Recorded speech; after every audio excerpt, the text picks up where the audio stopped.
Welcome to Chapter 22 on Recommendation Systems.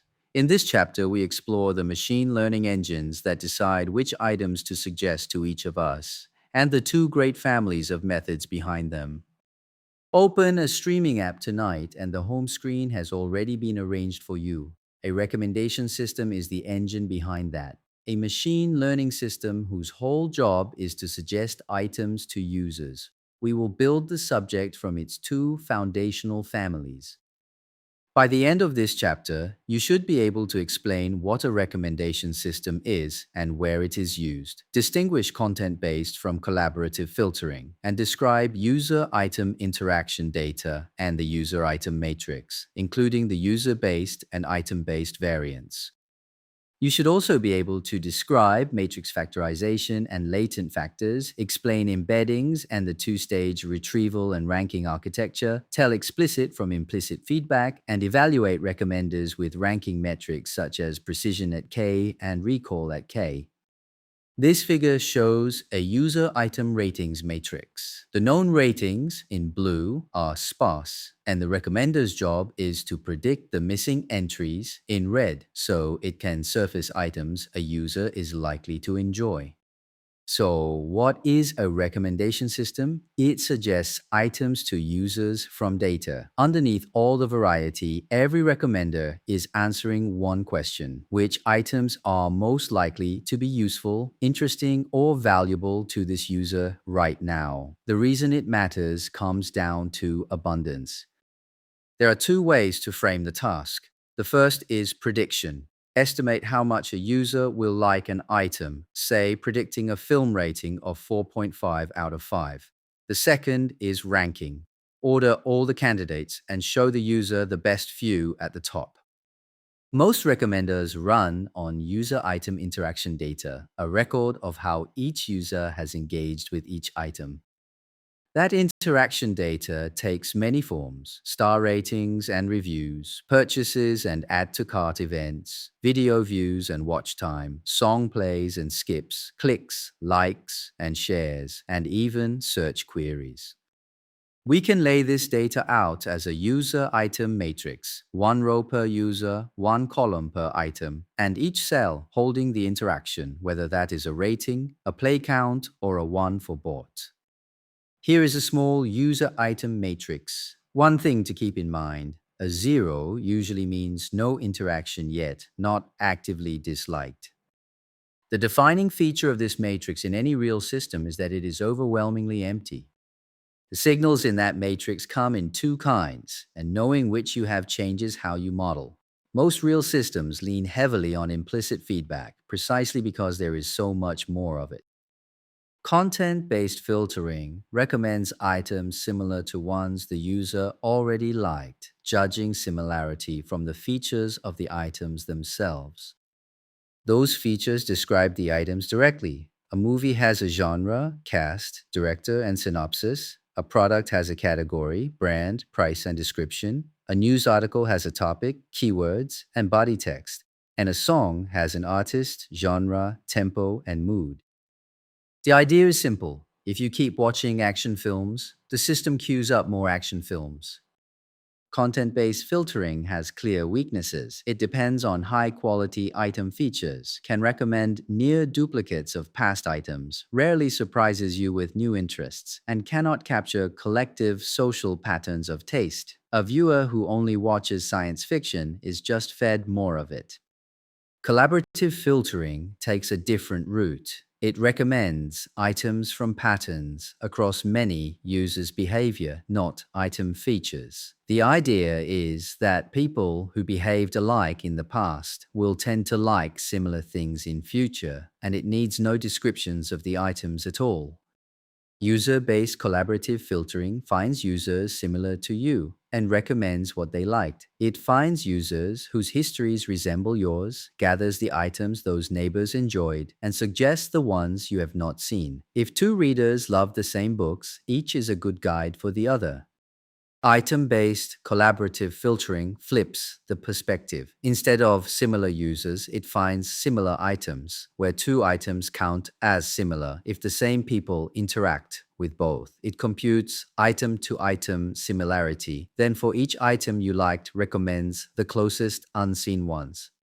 If most people who bought product A also bought product B, then B is a natural recommendation for anyone who buys A. The familiar customers who bought this also bought shelf. Both views fill a missing cell by leaning on similar rows or columns whose known ratings resemble the targets. This figure shows how collaborative filtering predicts a missing rating for user T, the orange target cell, by borrowing from similar users along its row and similar items along its column, all of whose ratings are already known. Both flavors of collaborative filtering rest on a notion of similarity between two vectors, whether those vectors are users, the rows, or items, the columns. Three similarity measures come up most often: cosine similarity, Pearson correlation, and Jacquard similarity. Cosine similarity is the usual choice for sparse interaction data. It is the dot product of two vectors divided by their lengths. A value near 1 means they point in nearly the same direction, very similar tastes, while a value near 0 means they are unrelated. The phrase customers who bought this also bought that is really a cosine similarity, and working one out by hand shows how a recommender turns a table of ratings into a concrete suggestion.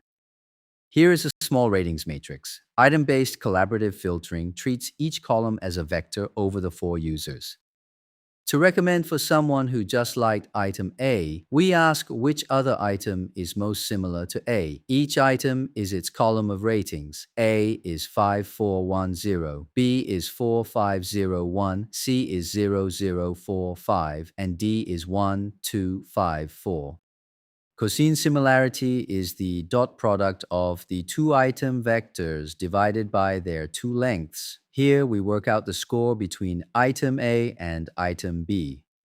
The same recipe scores A against C and against D. Comparing A with C gives a cosine of about 0.10, essentially unrelated, while comparing A with D gives about 0.41, moderately similar. This figure plots the cosine similarity of each item to item A. Item B at 0.95 is the clear recommendation for someone who liked A, while item C at 0.10 is essentially unrelated. There is one subtlety that makes cosine the right tool here. Similarity methods compare rows or columns directly, but the user item matrix is so vast and empty that a more compact representation pays off. We approximate R as U times V transpose, where U holds a short vector of latent factors for each user and V1 for each item. This figure shows matrix factorization approximating the sparse rating matrix R as the product of a thin user factor matrix and a short item factor matrix, where K is the small number of latent factors shared between them.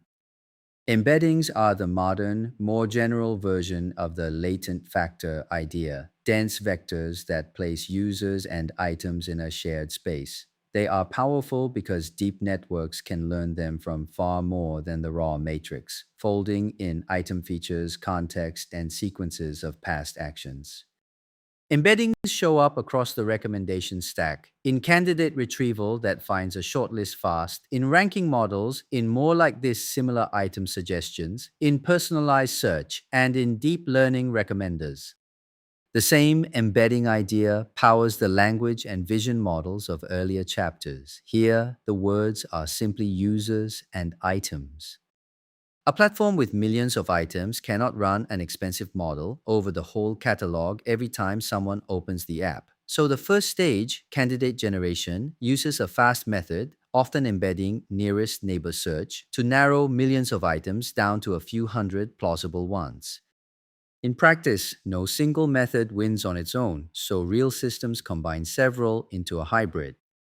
A typical hybrid blends content-based filtering, collaborative filtering, popularity-based recommendations, hand-coded business rules, and deep learning ranking models.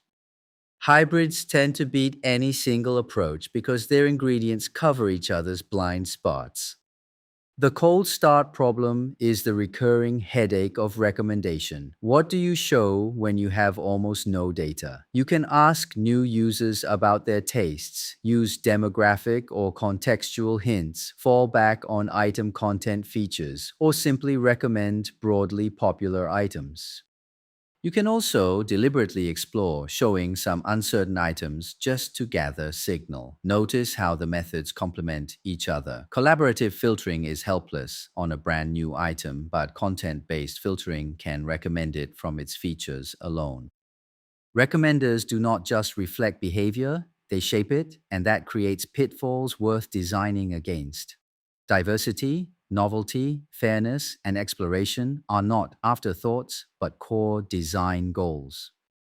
Here is the key point. A recommender that maximizes only short-term clicks tends to amplify popular items and trap users in filter bubbles. Mature systems optimize for diversity, novelty, and long-term satisfaction. What you choose to measure is what your system will quietly become.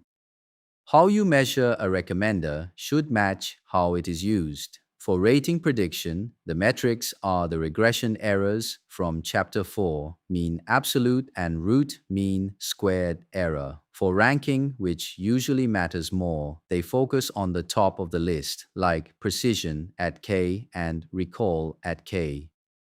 Other ranking metrics include mean average precision, normalized discounted cumulative gain, which rewards putting the best items highest, and hit rate. Offline metrics, though, only go so far. Because a recommender shows only a handful of items, we evaluate the top K of the list. Precision at K is the share of those K that are relevant. Recall at K asks how many of all the items the user would find relevant we manage to fit in the top K. The two pull in different directions. For our hands-on practice, we use Movie Lens latest small from Group Lens, the dataset this field was largely built on. This code downloads and unzips the Movie Lens data automatically, loads the ratings and movies into tables, reports how many users, movies, and ratings there are, and then pivots everything into the user item matrix while printing its shape and density. Printing the density makes the sparsity vivid. Only a few percent of the cells are filled, exactly the empty matrix we described earlier. Next, we compute movie-to-movie similarity from the rating patterns and recommend titles similar to a chosen film. This code fills the blanks with zeros, computes cosine similarity between every pair of movie columns, and wraps it in a helper that, given a movie, ranks all the others by similarity and returns the nearest few titles. Here, the films closest to Toy Story. The function ranks every other movie by how closely its rating pattern matches the chosen one and returns the nearest few. Now we turn to matrix factorization, factoring the rating matrix into latent factors and using them to predict a user's missing ratings. This code learns 20 latent factors from the matrix using truncated singular value decomposition, multiplies the user and item factors back together to predict a rating for every cell, and then recommends a user's top unseen movies by predicted score. The 20 latent factors compress thousands of movies into a handful of taste dimensions, and multiplying a user's factors by an item's factors reconstructs a predicted rating even for films they never saw. A word of caution, never trust a fancy recommender until it beats the obvious one. This code builds that obvious baseline. It ranks movies by how many ratings they received, keeps only those with at least 50 ratings to be trustworthy, sorts them by average score, and prints the top 10 titles. A popularity list is non-personalized and trivially cheap, yet it is a surprisingly strong baseline and a sane fallback for cold start users. Consider a video streaming service with tens of thousands of titles and millions of viewers, each watching only a tiny fraction of the catalog. Almost every row on the home screen, from top picks for you to trending now, comes from a recommendation system. Get it right and viewers keep watching. No single technique carries this load. The service runs a layered stack that mirrors the whole chapter. Both filtering families pull their weight, and the hardest problems here are not algorithmic but ethical, which the team treats as first-class design goals. The following code demonstrates the collaborative filtering approach behind the streaming stack, applying truncated singular value decomposition to a synthetic sparse ratings matrix and surfacing the top unrated items for a user. This code simulates a sparse ratings matrix that is about 90% empty, decomposes it into 10 latent factors with sparse singular value decomposition, reconstructs the full predicted ratings, and then picks out the top unrated items for one user. The reconstructed matrix fills in every blank cell, so items the user has not yet interacted with can be ranked by their predicted score. To summarize, recommendation systems suggest items to users, and they run a large share of the digital products we use daily. The two foundational approaches are content-based filtering, which shines on new items, and collaborative filtering, which learns from patterns across many users. For further reading, look to Introductory Recommender Systems textbooks, the Group Lens, Movie Lens datasets, the Surprise and Implicit libraries, Corin and colleagues on matrix factorization, and Covington and colleagues on the deep network behind YouTube's recommendations. It is also well worth exploring the research and industry writing on recommendation, fairness, diversity, and filter bubbles.